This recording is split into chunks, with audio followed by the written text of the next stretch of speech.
A nossa função, com todos esses princípios, vai ser se pautar essa análise, pautar esse processo como um processo que se faça como prática de liberdade.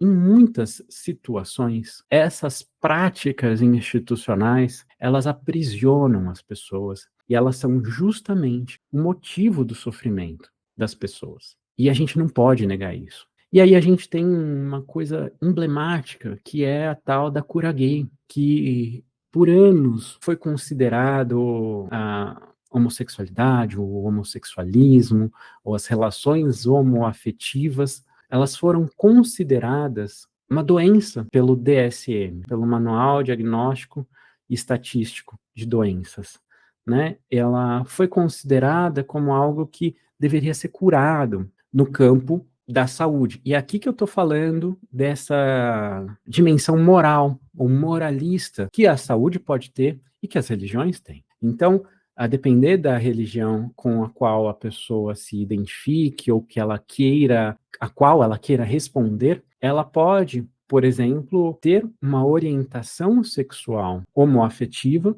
e isso fazer com que ela entre em confronto direto com os preceitos religiosos da família dela, ou dela mesma, né? Por uma tradição, uma herança dessa família, ela entre em contradição, né, consigo mesmo. E não raro, o que a gente vê, o que os estudos mostram, é que o que faz essa pessoa sofrer é justamente esses preceitos religiosos. Os estudos mostram que toda vez que se tentou fazer uma espécie de cura gay, uma terapia de reversão sexual, como, né, o nome standard, né, o nome ali correto, terapia de reversão sexual, sempre que se tentou fazer, isso produziu ainda mais sofrimento. Isso levou a pessoa a ficar ainda pior. Qualquer tipo de sintoma que a pessoa pudesse ter, sempre piorou, né? Então, as terapias de reversão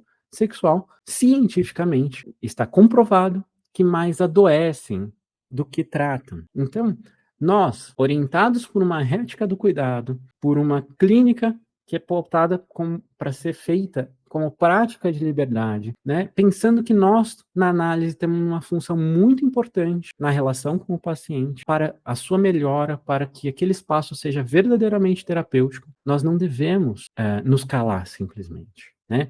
Ah, Ronaldo, mas o que a gente tem que falar? Bom, aí a gente vai para um outro ponto. Aqui a gente está falando, antes de tudo, de princípios, né? E nesse caso, o princípio é poder se autorizar a estar numa posição em que você vai ajudar essa pessoa a poder analisar o quanto desse sofrimento pode ser causado por esses preceitos religiosos, por essas coisas que, antes de tudo, foram criadas por homens, por outros homens, né?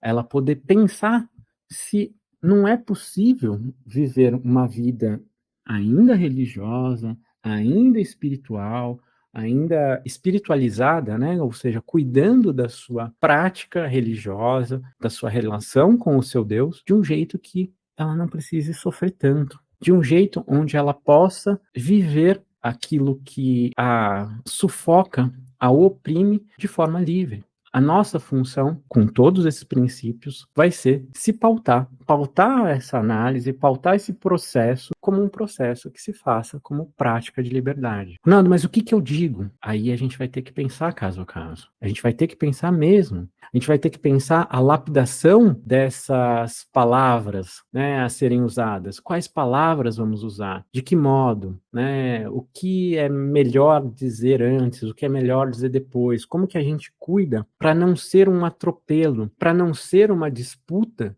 de verdades, mas ser um campo analítico do quanto aquilo pode estar trazendo, ser a fonte do sofrimento que aquela pessoa tem e até mesmo do seu adoecimento, se ela tiver adoecida de alguma forma.